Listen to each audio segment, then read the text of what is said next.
සුබ උදෑසනක් මගේ ආදරණීය යාළුවෝ හැමෝටම. අද ලස්සන සෙනසුරාදා දවසක්. චුට්ටක් විතර පරක්කු වෙලා තමයි මං නැගිට්ටේ. පුතාලා දෙන්නටයි මටයි තේ එක හදාගෙන මගේ තේ එකත් අරගෙන මං චුට්ටක් එළියට ආවා. ගොඩාක් දුරට මං උදේට තේ එක බොන්නේ මෙන්න මෙතන ඉඳන් තමයි. ලස්සන පරිසරය දිහා බල බල, ලස්සන අහස දිහා බල බල, කුරුල්ලන්ගේ ශබ්දය අහන ගමන් තමයි මං උදේ තේ එක බොන්නේ. දවස සතුටින් ආරම්භ කරන්න ඒ ලැබෙන සැනසීම මාර ශක්තියක් හිතට. මේ මල්වල සුවඳ, ගස් වැල්වල පාට, සීතල සුළඟ මාව අමුතුම ලෝකෙකට අරන් යනවා. ඇත්තටම ස්වභාව දහමට ආදරය කරන කෙනෙකුට මානසික පීඩනය හරිම අඩුයි. මොන ප්‍රශ්න කරදර තිබුණත් ඒ හැම දෙයක්ම මොහොතකට හරි අමතක වෙන්න, මනස සුවපත් කරන්න මේ පරිසරයට පුළුවන්. අපි පරිසරයට ආදරේ දෙනවට වඩා එයාලා පෙරලා අපිට ඊටත් වඩා ආදරේ දෙනවා කියලා තමයි මට නම් හිතෙන්නේ. ගෘහණියක් විදිහට උදේ ඉඳන් රෑ වෙනකම් කරන වැඩ සේරම නිරවුල් මනසින් කරගන්න මේක දිව ඔසුවක්. ඇත්තටම මට මගේ මිදුල දිව්‍ය ලෝකයක් වගේ. පිනි වැටුන තනු පිඩලි පෑගෙන විට කකුල් වලට දැනෙන සනීපය කියලා නිම කරන්න බෑ. මම කිව්වට බෑ ඔයාලත් උදේට තේ එකත් අරන් මිදුලට බැහැලා බලන්නකෝ. මං කියන දේ ඔයාලටත් දැනෙන්නම ඕනේ. පරිසරය රස විඳින්න හුරු වුණොත් ඒකට අපි ඇබ්බැහි වෙනවා. සතුන්ගේ විවිධ හැසිරීම් අපිට ලොකු ආදර්ශයක් ගේනවා. කියනකොටම මේ බලන්නකෝ, මේ බටු ගහේ ඒගොල්ලෝ අලුතින් ගෙයක් හදන්න තමයි මේ හදන්නේ.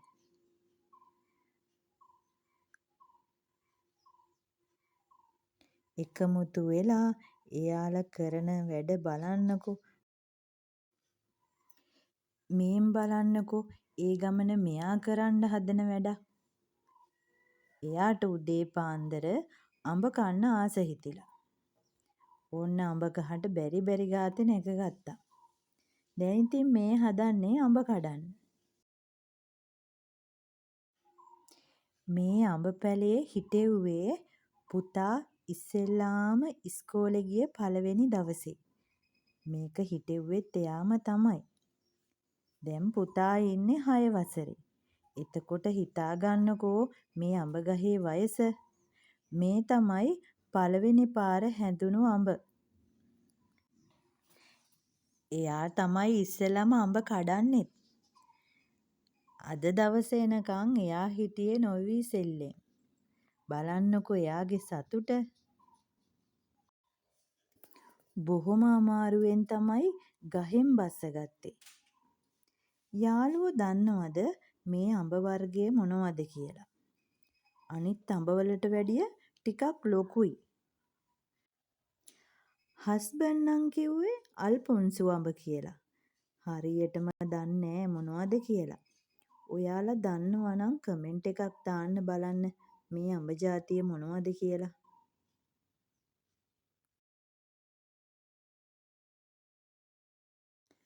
අඹ ටික ගෙයින් තියලා මං ඊට පස්සේ ගියා බුදු පහන තියන්න මල් කඩන්න.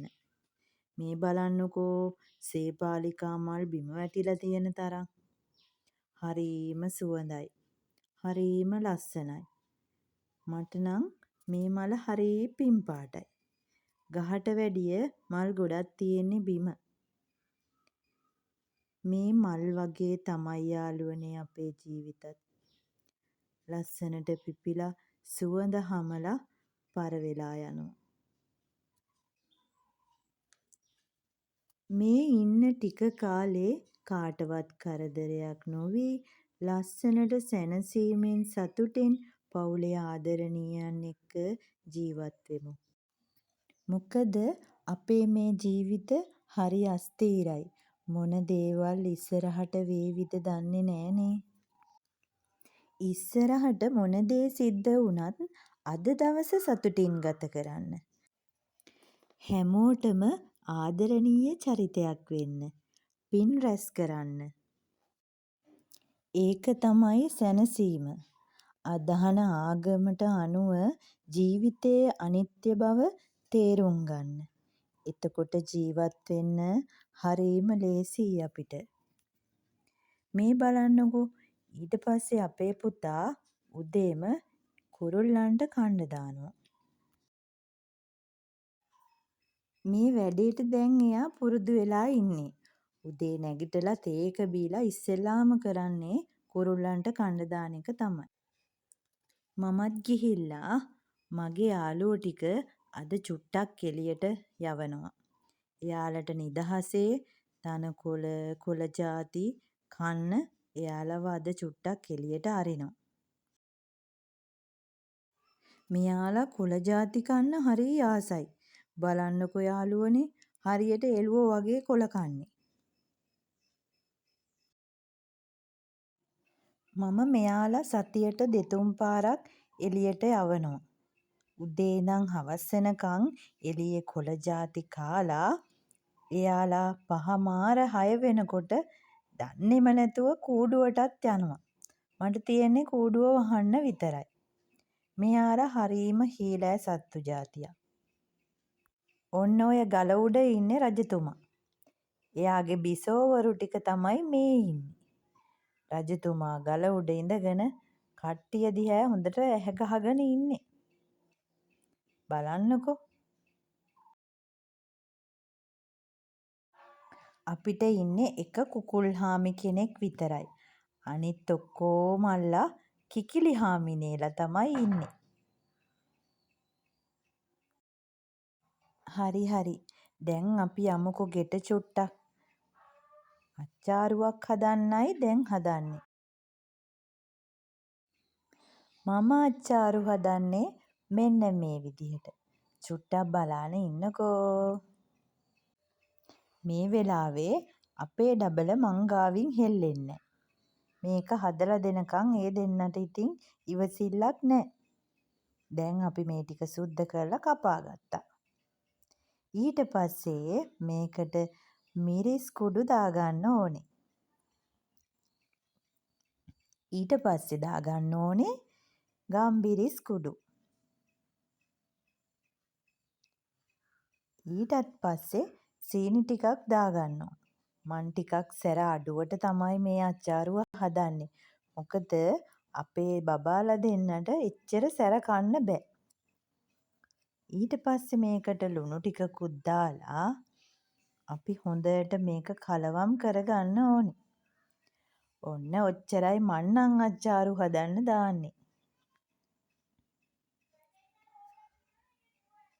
දැන් මේක හොඳට අනාගෙන කන්නයි තියෙන්නේ යාළුවනේ. ඔන්න හොරෙන් දෙන්නා කිට්ටු වෙනවා. හිමින් අත දානවා. දැන් ඔන්න වැඩේ හරි. දෙන්න මේක ඉවර කරලා තමයි නවතින්නේ. පේනව නේද? දැන් ඉතින් දවල් වෙලා උයන්නත් ඕනි. මං අද උයන්නේ දරලිපේ. මට පුංචි කුස්සි දෙකක් තියෙනවා යාළුවනේ. දර කුස්සියයි මගේ අනිත් වැඩ කරගන්න කුස්සියයි. නිදහස් දවසට පාන්දර උයන්නේ නැති දවසට මං ගොඩාක් දුරට බත් එක රයිස් කුකර් එකේ නෙමේ හදන්නේ. දරලිපේ. ගෑස් ලිපත් එතනම තමයි ලේසියට මම තියාගෙන ඉන්නේ. එතකොට හරිම ලේසි. ඉක්මනට වැඩ ටික කරගන්න පුළුවන්. ගෘහණියක් විදිහට අර පිරිමැස්ම ගැන ලොකු අවබෝධයක් තියෙන්න ඕනේ පෞල් ජීවිතයකට. අර පිරිමැස්ම ගැන අපි පස්සේ දවසක කතා කරමුකෝ. මේන් බලන්නකෝ මං දවල්ට උයන්න කුස්සියට ආපු ගමන් මේ තුන්දෙනා කොහෙන් හරි මගේ කුස්සියට එනවා. ඒක දැන් එයාලට පුරුද්දක් වෙලා. මේ තුන්දෙනාම අපේ ගෙදර හදන සත්තු නොවුනට දැන් මේ තුන්දෙනාම අපේ ගෙදරම අය වගේ තමයි. මොනවා හරි කන්න දෙනකන් ඔය විදිහට පැත්ත වැටිලා තුන්දෙනාම ඉන්නවා. මං එහාට යනවා බලන් ඉන්නවා මෙහාට යනවා බලන් ඉන්නවා. පව් කියලාත් හිතෙනවා වෙලාවකට. කන්න දුන්නට පස්සේ චුට්ට වෙලාවක් පැත්ත වැටලා ඉඳලා යන්න. අද මං දවල්ට උයන්නේ කූනිස්සෝ තෙල් දාලා ගොටුකොළ සම්බෝලයක් හදලා පරිප්පු උයනවා. කූනිස්සෝ ටික සුද්ද කරලා උණු වතුර ටිකක් දාලා පැත්තකින් තියනවා. ඒවල ලුණු ගතිය වැඩි. ඊට පස්සේ ලූණු මිරිස් රම්පේ කරපිංචා තියෙන මගේ භාජනය අරගෙන ඉක්මනට ඕන ටික හදාගන්න එපෑ. මේ විදිහට අපිට උයන්න අවශ්‍ය දේවල් සුද්ධ කරලා හෝදලා තියාගත්තාම අපිට උයන්න හරි ලේසි. ඒක ඔයාලත් දන්නව ඇතිනේ. කලින් සූදානම් කරලා තිබ්බහම කම්මැලි නැතුව ගැම්මට උයන්න පුළුවන්. ඔයාලා දන්නවද? හිත සතුටින් උයන කෑම හරිම රහයි. සම්බෝලයි බතේ වුණත් හිත සතුටින් ඉව්වහම බලන්නකො රස. අපි කේන්තියෙන් ඉව්වහම මාළු පිණි 10ක් කිව්වත් මට නම් රහ දැනෙන්නේ. ඒක මගේ අත්දැකීමෙන් තමයි මම ඔයාලත් එක්ක කතා කරන්නේ. මේ ගොටුකොළ ටික කඩාගත්තෙත් මගේම වත්තෙන් තමයි. අපේ පුතා තමයි ගොටුකොළ පාත්තියේ හිටෙව්වේ. එයා හරි ආසයි ගොටුකොළ කන්න. ඒ හින්දා තමයි මම මේ ගොටුකොළ සම්බෝලේ හදන්නේ. ඔක්කොම දේවල් ටික සූදානම් කරගෙන ලං කරගත්තට පස්සේ 3-5 ටික දාලා උයාගන්න එක හරිම ලේසි.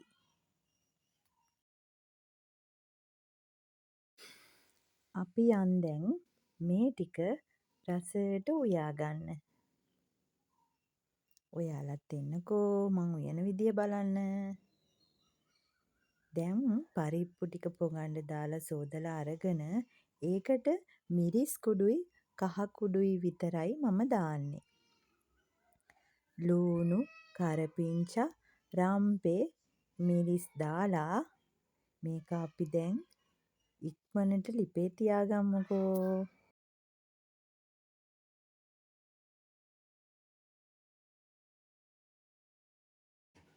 යාළුවෝ දන්නවද දර ලිපේ උයන කෑම ගෑස් ලිපේ උයන කෑම වලට වැඩිය රසයි කියලා කතාවක්. ඒක ඇත්ත යාළුවනේ. දර ලිපේ උයන මැටි ඇතිරිවල කෑම හරිම රසයි. ඒකේ අමුතු රසක් තියෙනවා. මං ඉස්සෝ තෙල් දාන එක නම් ගෑස් ලිපේ තමයි කරන්නේ. මොකද ඉක්මනට උයාගන්න වෙනවා. දුවව පන්තියට අරන් යන්න තියෙනවා මට. තෙල් ටිකක් රත් වෙන්න තියලා ඒකට සුදු ලූණු රම්පේ කරපිංචා දාගන්නවා. රන්වන් පාට වෙනකම් බැදීගෙන එනකොටම ඒකට ඉස්සෝ ටික දාගන්න ඕනේ. මම මේ හදන ඉස්සන්ගේ ටිකක් ලුණු ගතිය වැඩි. ඒ හින්දා මං අද මේ මාළුවට ලුණු එකතු කරන්නේ නැහැ.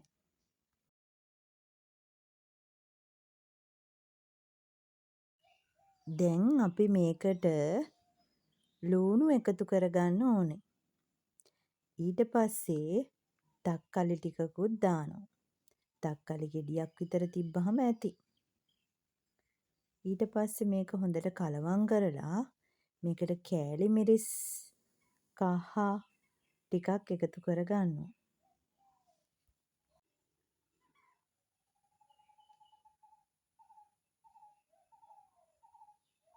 දැන් හොඳට මේක කලවම් කරලා චුට්ටක් තැම්බෙන්න වහලා තියන්න ඕනේ. ඒ අතරතුර ගොටුකොළ සම්බෝලෙත් මං හදාගන්නවා. මේකට දෙහි හරි නාරං හරි එකතු කරන්න ඕනේ. මං ගාව අද තියෙන්නේ නාරං. නාරං ලුණු එකතු කරලා අපි මේක හොඳට අනා ගන්න ඕනේ. පොල් එක කොච්චි කරලකුත් මම දැම්මා. දැන් මේ ටික හොඳට අනා ගත්තට පස්සේ ගොටුකොළ සම්බෝලෙත් හරි. බත් එකත් ලෑස්ති. කූනිස්සු තෙල් දාපු එකත් ලෑස්ති. ගොටුකොළ සම්බෝලෙත් ලෑස්ති. පරිප්පු කරියත් ලෑස්ති. තනියට පපඩනයකුත් බැදගත්තා. දැන් ඉතින් කන්නයි තියෙන්නේ. ඉතින් අදට ගිහින් එන්නම්. වීඩියෝ එක හොඳයි නම් සබ්ස්ක්‍රයිබ් කරන්න අමතක කරන්න එපා. මගේ ආදරණීය යාළුවන්ට සුබ දවසක් වේවා.